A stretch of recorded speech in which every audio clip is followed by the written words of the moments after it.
Halo teman-teman. Halo, kembali lagi di Ruang Ngobrol. Kali ini sebenarnya ini tag kedua sih. Kemarin suaranya hilang jadi. Kita tag lagi. Aku udah bilang kalau janjiin hari Kamis tuh ternyata suaranya hilang jadi ya udahlah tag lagi.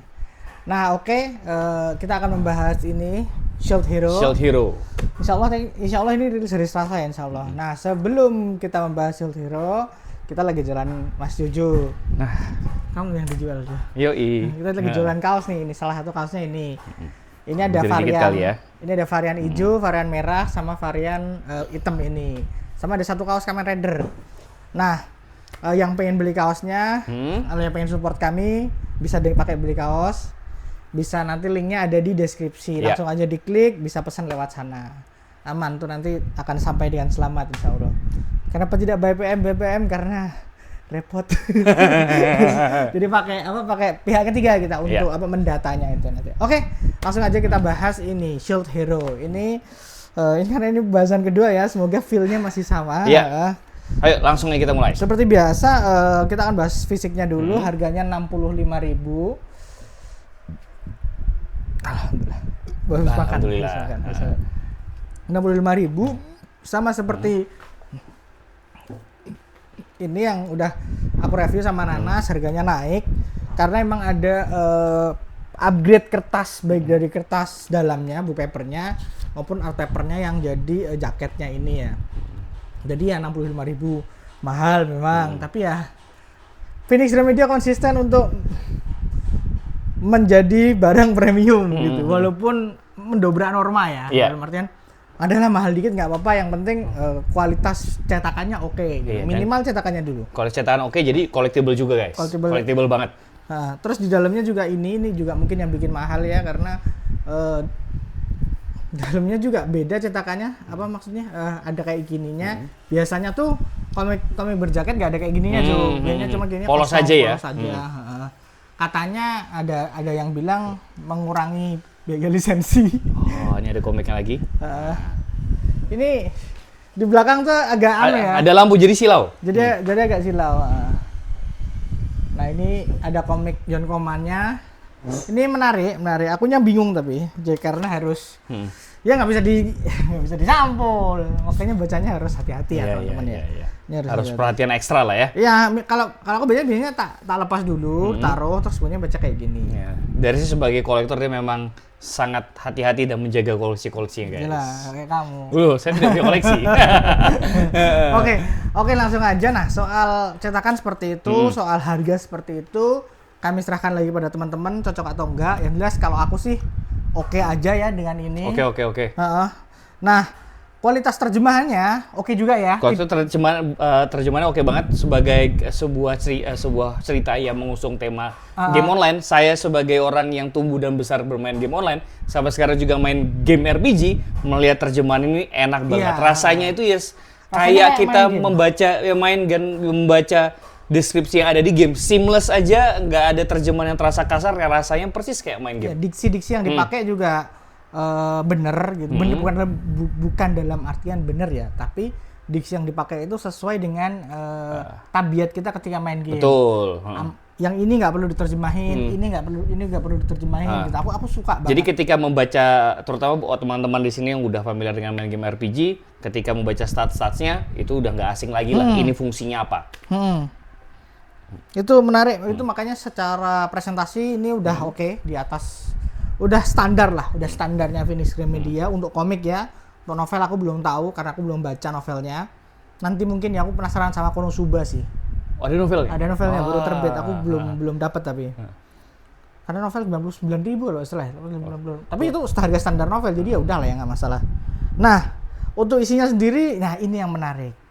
Oke, karena kita akan sedikit membandingkan dengan animenya ya, yang tayang berapa tahun yang lalu itu juga cukup rame ya pada saat itu. 2 tahun yang lalu deh. Enggak, kalau 2 tahun season 2 ya. Setahun yang lalu.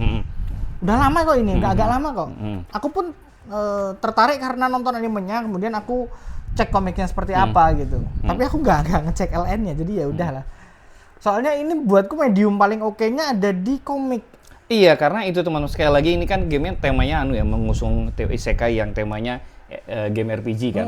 Karena sepengalamanku pribadi ketika menonton anime isekai yang temanya game RPG, mendengarkan deskripsi soal skill items skill dan item itu tuh agak sedikit melelahkan karena deskripsi dan panjang sekali. Tapi ya selayaknya main game, deskripsi itu dibaca, ketika deskripsi itu dibaca di komik, nah itu jadi lebih menyenangkan banget. Kita bisa pause. Nah, kalau di novel mungkin jadi agak nggak ada gambarnya nih. Tapi ada teman-teman yang lebih cocok dengan novel, aku bukan masalah ya, cuman gambar itu membantu untuk memvisualisasikan. Betul. Novel mungkin membantu untuk kita lebih bebas berimajinasi. Nah, anime kadang-kadang kecepatan. Iya. Jadi ada detail-detail yang tertinggal. Cuma memang ya sekali lagi ya namanya karena anime ya, karena motion picture memang keunggulannya ada di suara dan ada di grafik kayak gitu sih. Nah, apa yang membuat komik ini oke gitu? Karena RPG-nya sangat terasa sekali. Sangat terasa sekali. Pertama elemennya ini apa namanya? Ada 3 orang sama Naofumi, ada 4 orang hero. Masing-masing hero itu terafiliasi dengan satu senjata. Iya, dan mereka tidak bisa menggunakan senjata yang lain. Harus yang itu. Itu kan menarik ya? Iya, menariknya lagi si Naofumi, tokoh utamanya itu terafiliasi, terikat dengan sebuah senjata yang sangat merepotkan. Ya, tameng. Kalau tidak ada temannya. Kalau sendirian, tameng. Makanya kemudian ketika dia dialiniasi dan dia harus survive sendirian, ceritanya menjadi agak berbeda dengan cerita standar. Betul. Karena biasanya tokoh utama itu masuknya OP duluan. OP. Kalau nggak dia knight, pedang. Atau biasanya penyihir. Iya, dan biasa perjalanannya cenderung mulus walaupun dia sendiri. Contohnya Kirito, misalnya. Tapi kan kalau misalnya Naofumi ini buatku yang menariknya adalah karena dia pakai shield dan dia mengalami banyak kesulitan lah dalam membangun party. Akhirnya kita secara nggak langsung juga belajar soal skill tree dari tameng yang dia gunakan. Yang jarang dibahas dengan baik di isekai itu adalah skill tree. Skill tree. Karena itu kalau kita main game itu hal yang paling merepotkan. Betul. Itu beneran harus dilakuin, betul. Harus dianalisa. Investasi jangka panjang. Skill tree-nya nanti gini. Nah, komik-komik isekai jarang yang bisa menyampaikan itu dengan baik. Dengan baik, betul. Nah, Shield Hero ini di animenya dia bisa nyampein ini dengan baik, di komiknya bisa jadi bisa lebih elaborasinya lebih oke gitu. Dan elaborasinya itu tentu bukan secara teks aja ya, tapi secara fungsi itu secara visual fungsinya itu tersampaikan dengan baik kayak gitu. Misalnya ketika Shield ini meningkatkan kemampuan untuk menahan rasa sakit, itu juga tersampaikan. Skill ini membuatnya meningkatkan persentase mendapatkan item tertentu atau bisa bawa load lebih baik, itu juga terlihat. Itu juga terlihat dengan baik. Ya, beneran berasa main game. Betul, kalau kita bandingkan dengan Overlord itu hal paling penting dari Overlord dan menyenangkan dari Overlord itu ada dunianya. Ya, aku pribadi nonton Overlord tuh kadang lupa ini isekai game sih. Iya, soalnya mekanik gamenya nggak begitu penting. Tapi pengembangan dunia yang penting. Kalau di Shield Hero mekaniknya yang penting. Nanti ini shield-nya akan jadi apa. Kemudian ditemani oleh pengembangan dunia. Jadi peletakan prioritasnya ada di tempat yang berbeda. Ya cukup balance lah. Kalau aku sempat mau membandingkan dengan anime bertema game RPG yang lama, yaitu Log Horizon. Lama sekali ya teman-teman. Log Horizon kan itu sangat-sangat teknikal sekali ya. Benar. Sangat-sangat teknikal sekali, dan sepanjang film tuh betul-betul kita terpatri di kepala ini tuh nonton anime, nonton game. Kalau ini ya ada world buildingnya juga oke. Dan sama-sama itu pengguna tokoh utamanya bukan dominan, bukan karakter yang punya skill dominan gitu. Makanya si Roy itu kan match-nya juga bukan yang super OP gitu. Ini juga shield itu kan tank ya.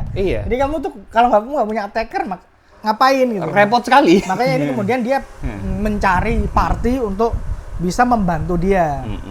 Natur yang membuat komik ini berbeda dengan komik pada umumnya. Kalau sekarang mungkin udah banyak ya, tapi pada zamannya ketika dia rilis tuh tipe ini kan temanya balas dendam kan, bagaimana dia dialiniasi. Tidak ada niatan jahat sebenarnya, tapi kondisi yang membuat dia harus bertindak seperti itu. Apa istilahnya ya? Apatis terhadap segalanya. Jadi dia tuh cuma pengen kembali ke dunia asal. Dia sama sekali tidak menikmati dunia ini. Bukan dunia ini, dunia isekai ini. Sama sekali nggak menikmati. Makanya hal-hal seperti itu pada zamannya memang banyak. Jadi ada dark hero Dark hero. protagonis yang sinis, yang dia tidak begitu peduli dengan orang lain. Aslinya emang orang baik, tapi karena keadaan dia terpaksa untuk menjadi sinis terhadap lingkungannya. Iya, dan cenderung peduli sama diri sendiri aja. Dan kemudian partinya mungkin ya. Nah itu yang ada banyak sekali pada zamannya anime-anime yang atau komik-komik yang seperti itu, isekai-isekai yang seperti itu. Termasuk salah satu yang paling menonjol ini dan Naofumi. Rido Healer kalau ada animenya. Iya. Rido Healer, tapi gitulah ya Rido Healer ya. Nah, makanya aku ini termasuk yang aku bisa nikmati sih. Aku pribadi juga sangat menikmati sekali sih, karena seperti yang aku bilang tadi teman-teman, sebagai pemain game, ini elemen gamenya cukup kental. Kental sekali, deskripsinya tidak terlalu membingungkan, malah dan world building enak sekali diikutin. Malah menurutku kalau ngomongin koridor game, dia tuh so far ya yang terbaik di Indonesia ya, dia tuh yang paling kental. Oh, oke. Cara deskripsi gamenya gitu. Kalau kita bandingin dengan yang lain ya, yang ngasih prioritas penting pada mekanik itu ini Shield Hero. I see. Tapi aku kalau ngomongin fantasy in general, mungkin dia nggak yang superior itu ya. Kalau fantasy in general, tapi untuk ngomongin kita yang suka RPG ketika baca ini benar-benar senang gitu loh. Senang banget. Itu sih yang kalau teman-teman yang suka RPG itu cocok banget baca ini. Nah, suka fantasi ya cocok aja gitu. Sama satu lagi sih, mungkin dari dan teman-teman kayak buatku yang suka banget anime dan tentu saja suka ini Beats. Bukan yang ini. Membaca komiknya adalah relasi antara Raphtalia dan Naofumi. Nah, kalau misalnya game lain itu kan soal mekanik party itu kan ya kita tahu lah ya, party berbagi XP seperti apa. Tapi mekanik XP itu secara nggak langsung membuat ikatan relasi kedua orang ini menjadi erat dan dekat sekali. Dan itu jarang dieksplor di game lain, XP itu. XP yang ketika satu party semuanya dapat XP gitu loh. Iya. Bukan di game lain, di komik lain lah, di komik isekai lain tuh XP itu jarang sekali dipakai gitu. Ini beneran ini game RPG. Iya, dan ya jadi elemen perekat hubungan, istilahnya apa ya? Jadi katalis hubungan mereka berdua. Itu nggak cuma sekedar mekanik game. Kamu ngusip mereka ya? Tidak sih. Kirain kamu furry. Wah. Mau bilang tapi jangan diteruskan. Oke. Apa lagi? Oke, itu aja. Aku pribadi senang sekali membaca komiknya dan pengen baca lagi sih. Nanti link pembelian insya Allah kalau nggak lupa akan kami taruh di deskripsi juga. Sekali lagi ingetin kalau mau beli kaos ini sama satu kaos Kamen Rider lagi, nanti silahkan langsung aja ke PO pembelian kaos official dari Ruang Ngobrol. Thank you. Sampai ketemu lagi di konten kita selanjutnya.